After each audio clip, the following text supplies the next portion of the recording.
Welcome to the newly reopened Microsoft offices here in Lingbu. My name is Jonathan Davis. I'm the Security Program Manager for the Dynamics Product Group here in Microsoft. It's great to be able to celebrate International Cybersecurity Month with all of you in association with the Ministry of Education, Agency for IT and Learning, with our partners CyberSkills, our friends at TDC, and all of you that are taking part in this great cyber mission. Today, I'm going to give you a super quick introduction to cybersecurity. So let me share my screen and we can get started.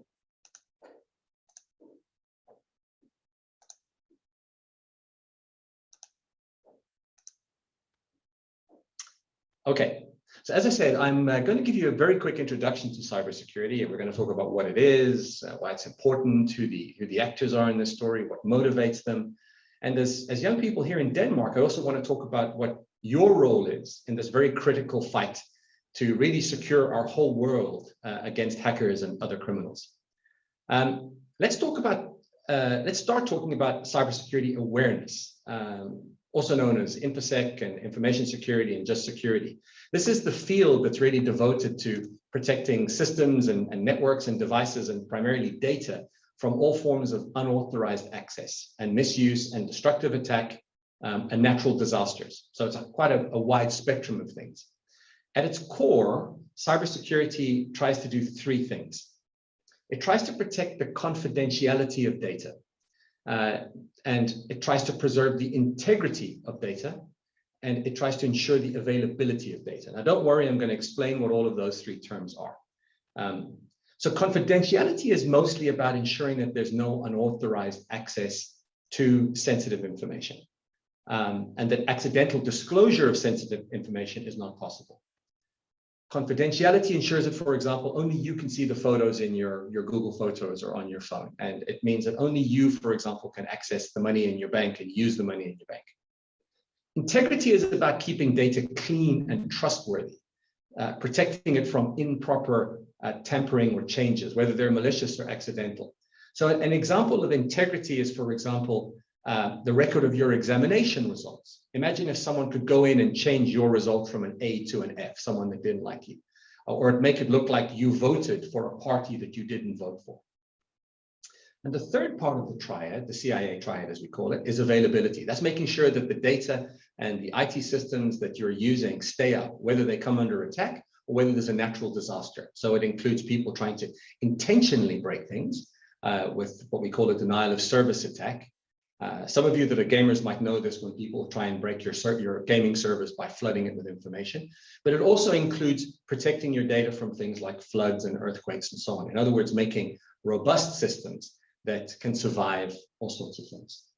Now, in a post-pandemic world where so much relies on computer systems and the internet, for example, core utilities like water or power or nuclear power, banking and finance, communications, which is entertainment, transportation, autonomous cars and traffic light systems, shopping, medicine, the list goes on. So in this world where software drives almost every aspect of our lives and our civilization, we're tremendously vulnerable to those people that have got the means to disrupt this and to break this and to misuse those systems. And frankly, we've given an enormous amount of power to bad actors, as we call them, bad people, hackers, to steal our data and tamper with it and disrupt it and break it. And in extreme cases, actually kill and maim real people. And the number of systems that we have is exploding. The number of devices is exploding. The number of threats against them is exploding. And the consequences of cybersecurity failures are getting more serious. And we also have a crunch where we've got too few defenders. In other words, security professionals, people on the good side. And this is where you people come into it, you young people of Denmark. We need you in the fight. The bad guys have got all of the advantages, and we need your brains and your energy and your fresh perspective to help us beat them. Okay, before we move on, let's introduce you to a few foundational terms that you may have heard before, but if not, they're going to help you sort and categorize the people that are involved in cybersecurity. So the first term you might have heard of is black hats. And this is the name that we give to hackers, otherwise known as cyber criminals. And these are the people that cause intentional harm. They steal data, they extort or blackmail people, they destroy IT systems and data. And as I said, sometimes they kill people. These hackers are known as cyber criminals or cyber spies or APTs or terrorists, hacktivists. They go by different names. And in the next slide, I'm going to talk about who they are and why they do what they do. But just they're the bad people, right? Then we've got white hats. Now, these are the folks that are fighting the white hats. I would be an example of a white hat, and you, I hope, are an example of white hats. And these are people that are commonly employed or contracted by legitimate organizations, companies, governments, and so on, to help defend their data and their systems. Now, this is the good side, assuming that you're not a criminal. And we work to ensure that systems are secure, and we work to research and find and fix vulnerabilities and make sure that systems are strong and can't be broken into. And we try and prevent black hats from breaking in and causing harm. And in the professional landscape, we go by different names: so security engineer, security program manager, analyst, ethical hacker, penetration tester, security researcher. There's different ones, right? Now, there's two additional terms which you should know about, because this could also help with the cyber mission. So within organizations, you also have different teams of white hats called red team and blue team. Now, this name actually comes from military war games. And when the military is practicing battles, they have the blue team represents the good guys, us, and red team represents the enemy in the practice battles. And inside organizations, we have a similar thing. We have red teams. These are actually hackers that we hire to work inside our companies with us to try and hack us.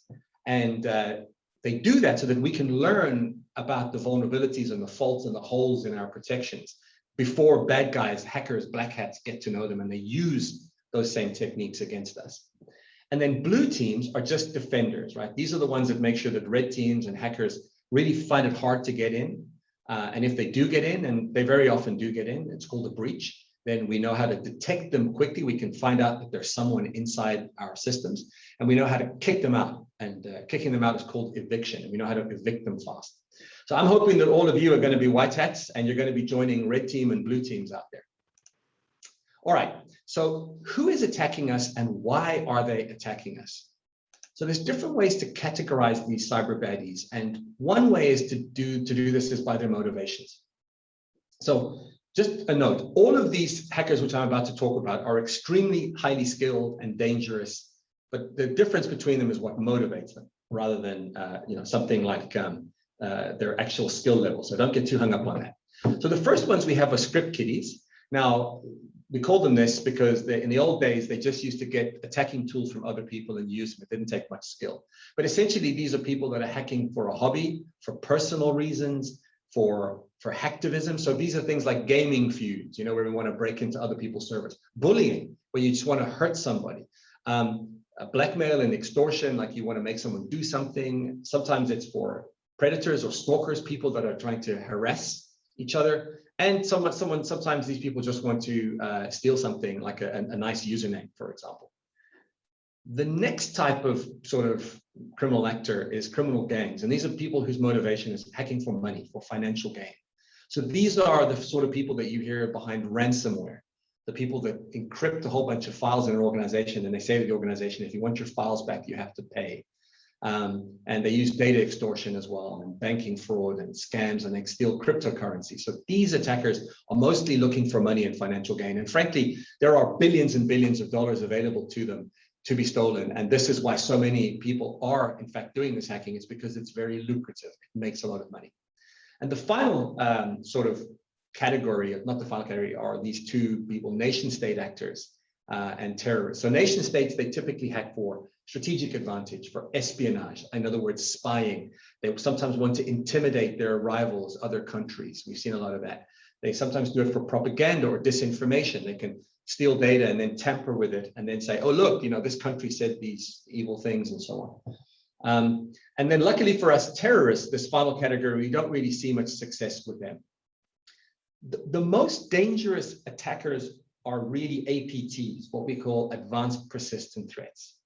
And sometimes in Microsoft, we use the phrase high skill and high focus. And these attackers are very well resourced. The cliche of the 200 kilo guy in his parents' basement wearing a Guy Fawkes or a mask, is really a myth. Most of the cyber criminals out there are people that look a lot like your mom and dad and like me, actually. They go to an office like this. They use a badge to beep in. They have coffees. They have bonuses and managers and a corporate structure. And some of these gangs, criminal gangs in particular, are the size of companies. They're enormous because they've got literally billions of dollars. And that some are extremely young as well. There's a very wide range. I mean, you get hackers who are 10, 11, 12 years old who are brilliantly skilled and very, very dangerous. But some of the APTs, these are people that have got a lot of money, a lot of time, a lot of focus, and they're very focused on a mission. And mostly we see companies doing this. Countries, for example, China has got is very good at this. North Korea, Russia, Iran. These are the big four kind of non-Western, non-NATO countries that are very active in the hacking scene, and create an awful lot of sort of trouble out there. Just a little aside, Microsoft is sometimes asked to identify who hacked what. Often governments trust us as a sort of a large company. And we're very reluctant to actually name names because generally speaking, especially with the US government, they reserve the right to respond kinetically, in other words, militarily or with missiles to cyber attacks. So if we pointed the finger at the wrong people and we said, oh, it was North Korea or it was China, we could literally start a war. So we're very careful here in Microsoft to not sort of point fingers at who did attacks until we're absolutely sure. And then we might attribute, as we say. Okay, one final thing. I need to put this in here. I don't want you to ever think that anything we're saying here glorifies hacking. Hackers are mostly scum. They're thieves, they're criminals, they're bullies, and everything that they're doing is by definition illegal. And it can be ruinous for you in your lives if you get caught up on the wrong side of this. Cyber laws are getting more aggressive. Countries are indicting people from other countries to come.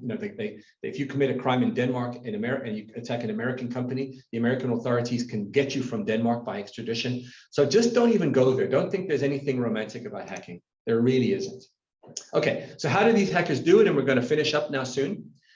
Essentially, I could talk for probably months on how attackers attack and their various tools and techniques and procedures. There's a lot of them. They're very skilled. There's a lot of different methods. But what I do want to emphasize to you is that cybersecurity is not just about technical skills and knowledge. Cybersecurity relies on many skills, and there is a place in this field for everyone, literally everybody. Some of the most successful cybersecurity battles that we have won has not been engineers, but lawyers and diplomats and law enforcement and project managers and marketing people who have collaborated internationally to take down ransomware crews or to take down botnets.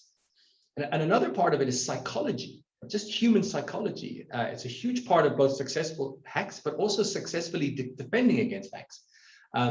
They often use what's called social engineering to bamboozle people. For example, there are these fake LinkedIn profiles that people put up and they would start a conversation with someone on LinkedIn and pretend to want to give them a job. And then all of this is to eventually fool them into clicking on malware or a virus.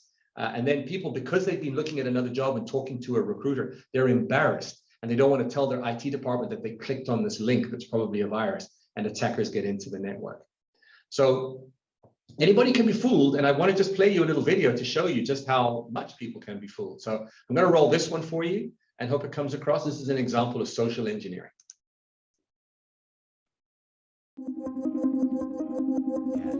So I invited a few of the world's best hackers to try to hack me and show me where my vulnerabilities are. And now I'm going to meet them in Las Vegas for DEF CON, the biggest hacker convention of the year. They're going to hack me using social engineering, which is essentially hacking without any code. They just use a phone and an internet connection. Do you want to do a sample phishing call? What's phishing? Phishing is voice solicitation, and basically what you do is you use the phone to extract information or data points that can be used in a later attack. Let's do it. Okay. Who are you going to call? Maybe I'll call your cell phone provider and see if I can get them to give me your email address. I bet they're good. I bet they have my back. But yeah, go for it. I'm going to spoof from your number, so it's going to look like it's calling from you. Okay. Hi, I'm so sorry. Can you hear me okay? My baby, I'm sorry. my husband's like, we're about to apply for a loan and we just had a baby and he's like, get this done by today. So I'm so sorry. I can't call you back. I'm trying to log into our account for uses information and I can't remember what email address we used to log the account. The baby's crying and Can you help me? Awesome. In just 30 At seconds, gmail.com. Jessica gets access to my personal email address. Now, if I needed to add our older daughter on our account so she could call in and make changes, how would I need to go about doing that? You would have to send me a secure PIN through a text message? Yeah, well, the thing is, I don't think I'll be able to receive a text message if I'm on the phone. Shh. Oh, I'm not on there either? So I thought when we got married, he added me to the account. Jess uses my girlfriend's name and a fake social security number 5127. to set up her own personal access to my account. Wait, I'm sorry, so there's no password on my account right now? Can I set that up? She even gets the support person to change my password. Thank you so much for your help today. So she just basically blocked me out of my own account.